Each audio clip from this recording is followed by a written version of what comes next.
वृंदावन के लोग हर वर्ष इंद्रदेव की पूजा करते थे। उनका विश्वास था कि इंद्रदेव की कृपा से समय पर वर्षा होगी और खेतों में हरियाली छा जाएगी। इसी बीच एक रात गांव के पुजारी उग्रसेन पंडित को स्वप्न आया। स्वप्न में इंद्रदेव प्रकट हुए और बोले, उग्रसेन, यदि इस वर्ष मेरी कृपा चाहते हो तो एक निर्दोष बकरी की बलि दो, तभी मैं वर्षा करूंगा और ब्रज समृद्ध होगा। सुबह होते ही उग्रसेन पंडित ने गांव वालों को इकट्ठा किया और कहा, ब्रिजवासियों, इंद्रदेव ने स्वयं मुझे स्वप्न में आदेश दिया है कि इस बार उनकी पूजा में एक बकरी की बलि चढ़ानी होगी, तभी वे प्रसन्न होकर वर्षा देंगे। लोग सहमति जताने लगे। तभी नन्हे कृष्ण वहां पहुंचे।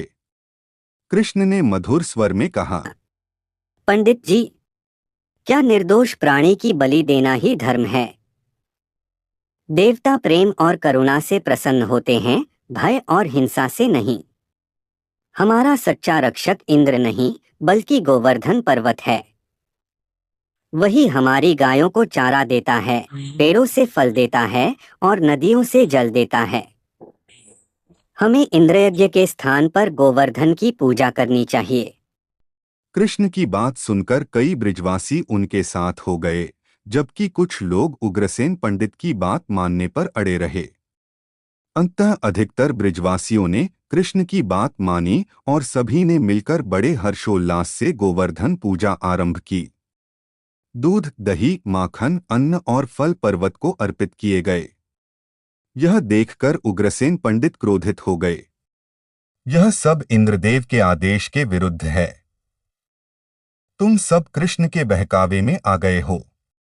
जब इंद्रदेव ने देखा कि ब्रिजवासी उनकी पूजा छोड़कर गोवर्धन पर्वत की पूजा कर रहे हैं, तो उनका अहंकार जाग उठा। वे गजराज ऐरावत पर सवार होकर प्रकट हुए और क्रोध में बोले, इन ब्रिजवासियों ने मेरी अवहेलना की है।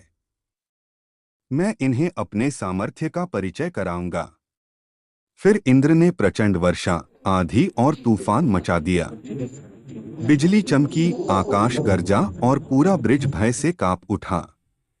गायें इधर-उधर भागने लगीं, बच्चे और स्त्रियां रोने लगे। सभी लोग घबराकर कृष्ण के पास पहुंचे। कृष्ण, अब हमारी रक्षा कौन करेगा? कृष्ण मुस्कुराए और बोले, डरने की आवश्यकता नहीं है। मैं हूं न, सब मेरे साथ चलो। तभी कृष्ण ने अपनी छोटी उंगली पर गोवर्धन पर्वत उठा लिया। सभी ब्रिजवासी, गायें और बच्चे पर्वत के नीचे आकर सुरक्षित हो गए।